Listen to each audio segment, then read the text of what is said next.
Hello, hi guys! Magandang hapon sa inyong lahat. This is Jen Rodriguez from Mars Great Channel, a faith healer, also mata reader.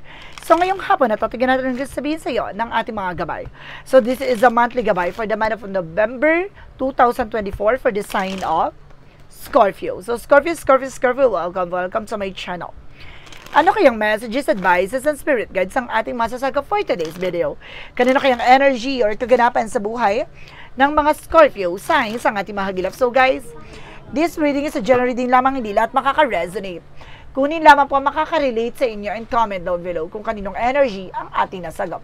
And of course, don't forget to like and subscribe my channel and hit notification bell for more videos updated. Maraming salamat po sa mga walang sawang pagsuporta sa aking channel, lalo na ang hindi nag-i-skip ng ads na way pagpalaan kayo ng Diyos at may kapal. Siksik, liglig, nag-uumapaw na biyayang manang balik sa inyo.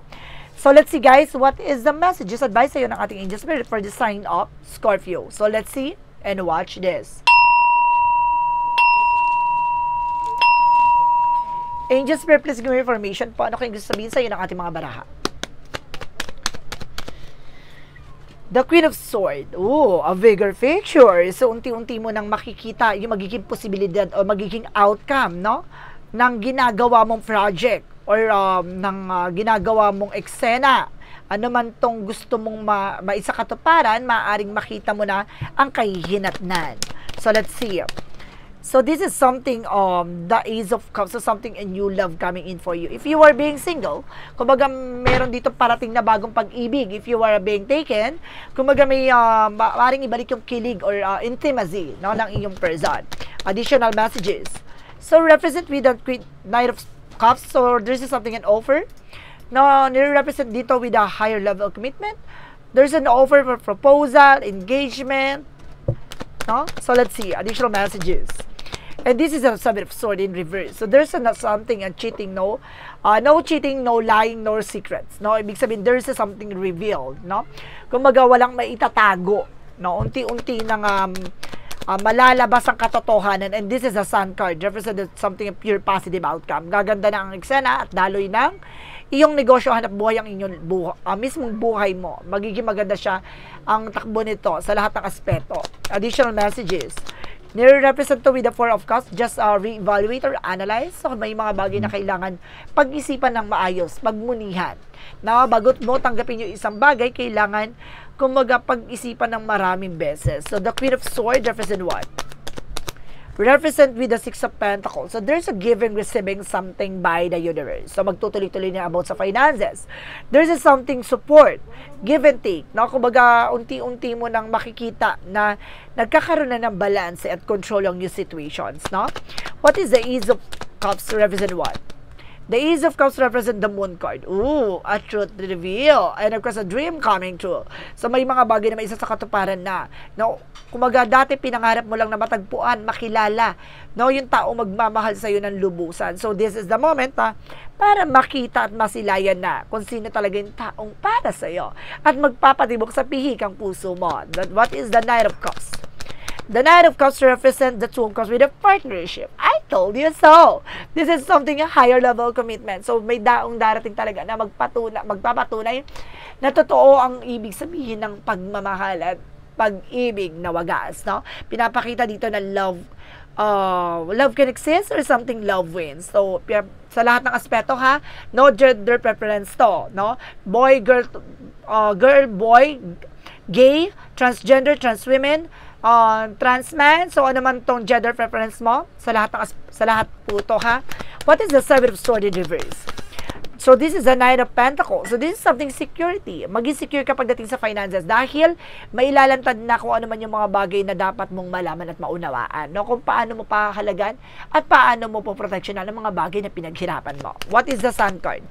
Represent the Four of Wands. So something celebration, flame energy, maaaring makilala mo na at kumbaga magkaroon dito ng wedding celebrations, events, no? Maaring humantong ka na sa kasala, no? Maaring makilala mo na kung sino talagang para sa iyo, or this is something soulmate, no? What is the Four of Cups? Represent The Page of Wands. So, something good news. May magandang balita dito. At itong magandang balita na ito, unti-unti mo nang matatanggap. Na unti-unti mo nang masisilay. Unti-unti mo nang makukuha. Kumbaga, may mga opportunity sa'yo na, kumbaga, hindi mo na kailangan pag-isipan pa dahil alam mo na sa sarili mo yung magiging decision mo. What is the Queen of Swords? And the Six of Pentacles. So, this is a judgment for a wake-up call or inner calling, no? That you need to pay attention to ano man yung mga bagay na binibigay sa'yo. At unti-unti mo nang matatanggap yung mga possibilities, no? This is something, an outcome for your own story. Kumbaga, unti-unti mo na makikita yung totoong nilalaman, no? Nang ipagkakalob sa'yo ng ating poong may kapal. What is the Ace of Cups? Because the Moon card? Nire-represent the lover. See, I told you talaga. So, may pag-ibig na talagang sisinay. Magad, sisinang na pinapakita dito na makikilala mo na ang totoong magmamahal sa'yo. Or may pag-ibig talaga na mamumutangi sa lahat na sa likod ng mga pinagdaanan, sa likod ng mga karanasan. Kumbaga, ang pag-ibig nyo talaga walang maisusukat talaga, no? Kahit na sino mang humadlang, sino man ang kumontrol or sino man ang may kumontra, no? Kumbaga, talaga ipapakita talaga na ang pagmamahalan nyo talaga ay walang limitasyon, no? At talagang kayo talaga hanggang dulo. So, let's see what is the Knight of Cups and the Two of Cups. So, represented with the King of Wands. So, something vision. So, kumaga nakikita nyo na yung sarili nyo 10 years, 5 years from now, na kumaga unti-unti nyo na nakikita yung magiging outcome ng inyong pagsasama. Wow! What is the Seven of Swords because the Knight of Cups? Represent the Strength card. No, confident is your key to success. So, ito pinapakita talaga na magtatagumpay ka basta malakas ang loob mo, matapang kang harapin no kung ano man yung misteryo sa totoong buhay mo. No, kumbaga, akala mo lahat hindi mo pa alam pero yun pala, danas na danas mo na. So, what is the Sun card in the Four of Wands? So, this is the Three of Swords. So, this is something insecurities. Napakawalan mo lang yung insecurities dito. Baka yun yung magsilbing complication or failure sa'yo. No? Baka yun yung maging mistakes mo sa eksena na to. Kailangan pakawalan yung inggit, no, sa sarili mo. Ganon. Kumbaga, there's the Four of Cups because the Page of Wands represent the Eight of Cups as something letting go. Napakawalan mo. Now, just surrender to the divine, no? Kumbaga, unfold it naturally. Hayaan mo siyang mangyari. Kumbaga, unti-unti mo matatanggap, unti-unti mo makikita yung mga magagandang eksena. Basta sinasabi sa'yo dito, tanggapin mo lang ng tanggapin yung mga binabato sa'yo. Dahil, tandaan mo, the more na kumbaga, binababa ka, inaangat ka niya. Ganon. So, let's see what is the outcome of this eksena. For the outcome, this is a Ten of Wands, something burden. Kung ano man yung tong responsibilidad at obligasyon na nararanasan mo, ay ang kaakibat nito at pinaka-powerful eksena nito is the Six of Swords, transition. Makakaalis ka din sa situation, no? Kumbaga, sa kung ano sa likod ng mga pinagdaanan mo, responsibilidad at obligasyon, unti-unti rin makaka-recover at unti-unti ka rin makakalaya dyan. Ganon. Additional messages. So, this is a Ten of Pentacles. So, this is something financial windfall or this is something long-term, no? Kung magkakaroon ka ng something financial windfall and of course, parang pang matagalang finances to. No? So, let's see. What is additional messages pagdating naman tayo sa career and finances? So, this is the Queen of Wands. So, something confident. Being independent. No, kailangan alam sa sarili mo yung grounds mo. And the Page of Swords, this is something being curiosity, kailangan alamin mo, tuklasin mo kung paano pagyayabungin ng iyong negosyo na buhay, kung paano mo papalakasin, paano pa iikutin ng tama at wasto, no? Additional messages. So, this is a Temperance. So, this is something in healing. O ba, sabihin dito, makaka-recover na talaga yung financial, status mo, no? Magiging maganda na ang eksena mo dito pagdating sa finances. And this is something, the Eight of Swords. Kailangan mong limitahan yung takot at pangamba mo at kailangan mong kumawala for a toxic environment, no? Napapalibutan ka ng toxicity. So, yun yung kailangan mong dito with the Six of Cups. So, see, meron kang toxic family or toxic friends dyan or toxic kapitbahay, no? Na laging nakatingin sa iyo, diba? Laging nakasubaybay. So, let's see additional messages pagdating sa love life. Sa love life mo naman, there's the Hangman, no? Kumbaga, you're feeling stuck in the Eight of Pentacles. So, oh my goodness, may gumagawa daw sa inyong dalawa na person mo. Kaya kayo balisa, kaya kayo lutang, kasi this is something gayuma. Para mawala kayo sa wisyo at maaring see? But this is something Seven of Wands, protections, no? But you are being protected or maaaring na protection na nyo yung sarili nyo or kailangan nyo ng protections. Pagdating sa health, there's the King of Cups, and because the High Priestess. So, this is something devoted and supportive. No? Pagdating sa health issues mo, may pumaprotekta with an ancestor guides. No? Meron ka dito mahal sa buhay na yumao, na ginagabayan ka. There's something mystery behind. Ibig sabihin sa likod nito, may gumagabay sa'yo. Additional messages. So this is a page of pentacles with an investment.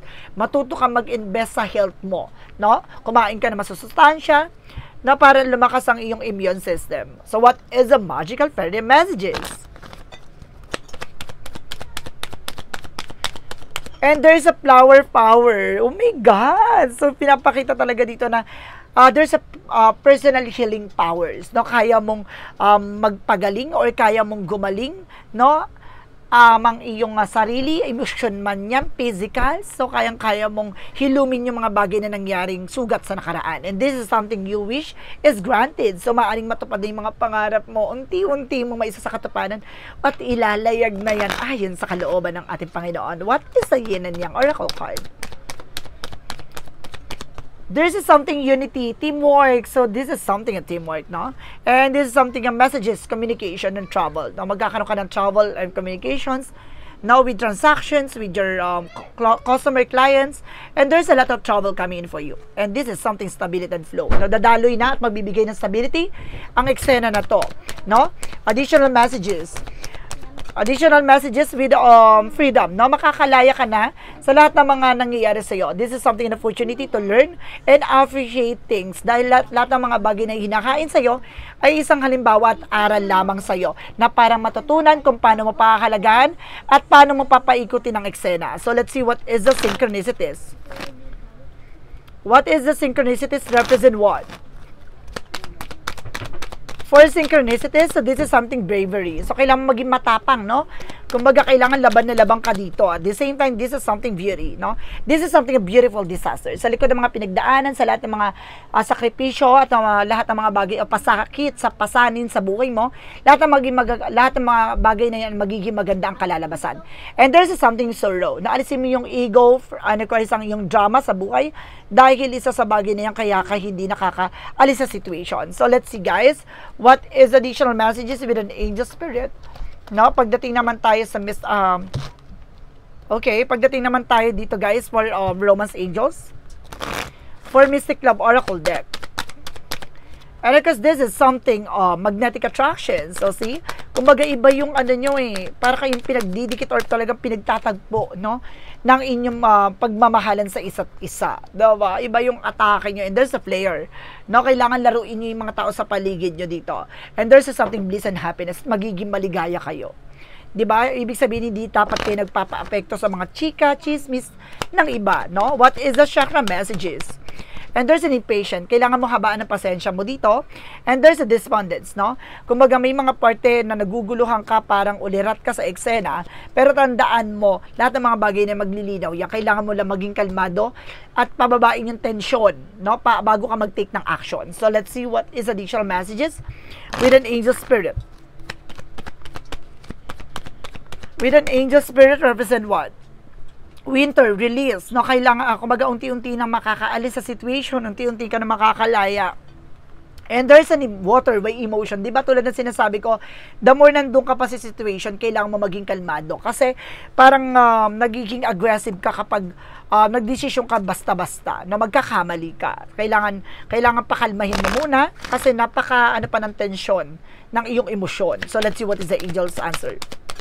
Romance Angels. Now, this is something guide with your something pag-ibig, pagmamahal, ibig sabihin in relationship, ginagabayan ka. And this is something meditate and bring answer na masasagot na lahat ng katanungan mo. Kailangan mo lang magnilay-nilay, magmuni-muni, and this is how if you believe. Basta naniniwala ka sa salita ng ating Panginoon, mangyayari nawa ang mga bagay na hinahangad mo, no?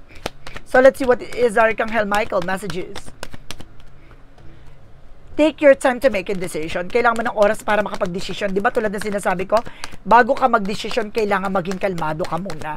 Kasi para walang aw sa pao. Ganun. Kumbaga walang aw sa huli. No? Kumbaga lahat ng mga bagay na yan ay mangyayari yan in a good way. No? This is something you're on the right path. Nasa tamang direction ka. Diba? Kumbaga gumagana na yung utak mo. No? So let's see what is additional messages. The energy represent dito with the healer of the ages. So, lahat ng mga bagay o sugat na nakaraan ay maaari ng hilumin kahit gaano pa yung katagal. No? Kumaga, lahat ng mga bagay dyan, kumaga unti-unti yan makaka-recover. no? And this is something all tied up. Kailangan mo lang kumawala sa situation at kailangan mo lang makawala, no, sa negative environment. And there's a woman holding heart. So if you were a woman, yung tao na to may hawak ng puso mo. If you were a man, ikaw yung may, if you were a woman, ikaw yung may hawak ng puso niya. If you were a man, siya may hawak ng puso mo. Additional messages for Monsology. A win-win outcome forecast. So ipapanalo mo talaga tong eksena na to. And emotional running high. So ito yung sinasabi ko, very emotional. No, I don't know, it's a tear of joy or something, a greedy of situations, no? And what you need to release. Ano yung kailangan mong alisin? Yung controlling yung isang situation, no? Ayun yung kailangan mong pakawalan. Kasi may mga bagay ang pagkakataon sa buhay natin na pinipilit natin is makuha isang bagay, hindi natin makukuha. No? Lalo-lalo na kung greedy natin yun. Kung masyado tayong greedy sa situation na makuha yung isang bagay na yun. Kumbaga, hindi yan makukuha, hindi yan ibibigay sa'yo. So, let's see what is additional messages. Additional messages with an angel spirit. Represent a doubt. No? Kailangan alisin mo yung pag-aalinlangan at pagdadalawang isip mo. And there's a relationship. No? Mayroon din involved talaga pagdating sa relationship dito, guys. For romance angels, represent what? Let your friends help you. Hayaan mo yung mga kaibigan mo tulungan kapag dating sa relasyon. Diba, mamaya single ka. Alam nga single ka forever. Siyempre, mayroon dito mutual friend na makilala mo. And this is something chemistry. At talaga, iba yung atake nyo. There's something magnetic attractions. Diba? So, let's see what is additional messages with an angel spirit. Light and love, bibigyan linaw pagdating sa buhay, pag-ibig. Oh, totoo ba? And there's a music, na kumbaga, makakatulong daw ang music for healing energy sa you guys. Para ma-relieve yung stress. Archangel Raphael messages, acceptance, pagtanggap. Na unti-unti mo dapat tanggapin lahat ng mga bagay at posibilidad na hinahain sa'yo, no? What is additional messages with an angel spirit? Ano kasi sinasabi dito with a karmic relationship? So this is something conflict na kailangan mo pakawalan yung magsisilbing komplikasyon dito. May relasyon dito, there's a lot of toxicities, no? Kumaga nababalutan kayo with a toxic family, toxic friends, and toxic environment. And there's a loosen your grip, no? Let God in. Hayaan mo yung ating Panginoon yung magbigay ng informasyon na yun o magbigay ng pagkakataon na yun. Kapag talaga ang Panginoon ang gumalaw, no? Iaangat ka niya na mula sa pagkalugmok mo, no? Mula sa pagkadapa mo. Unti-unti ka makakabangon. For Jesus' loving quote said,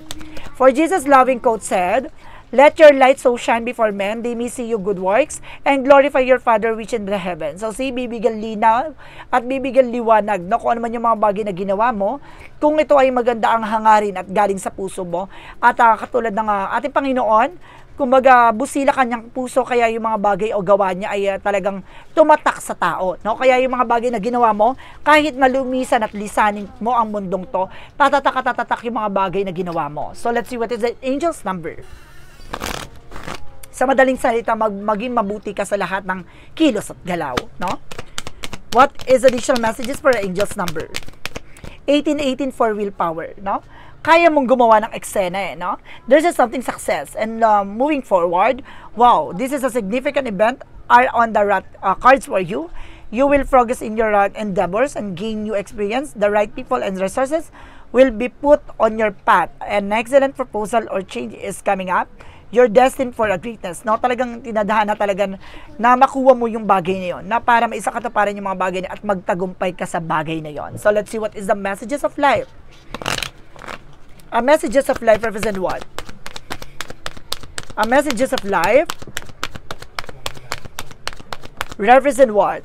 Represent all that, I am the light. So sinasabi dito, guys, today, the light is within me. The light surrounds me. The light protects me. I remain light-filled and joyful.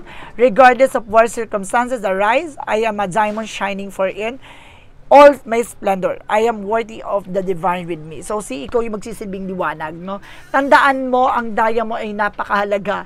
At talagang magniningning talaga, no? Yung kagandahan nito at kahalagahan nito. Kaya, maging mabuti at maging maganda ka, ihemplo sa mga taong nasa paligid mo. Tandaan mo, kahit gano'n pa ka-toxicity ang mga tao sa paligid mo, ikaw pa rin ang gagawa at gagawa ng paraan para sa ikabubuti mo. So guys, this is a monthly gabay for the month of November, for the month of November 2024 for the sign of for this sign of Scorpio. So, Scorpio, maraming salamat for this wonderful reading. So, once again, this reading is a general reading lamang, hindi lahat makaka-resonate.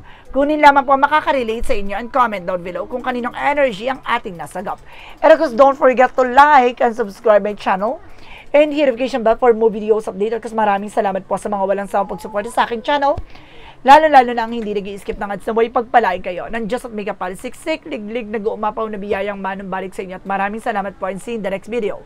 Bye-bye and babush!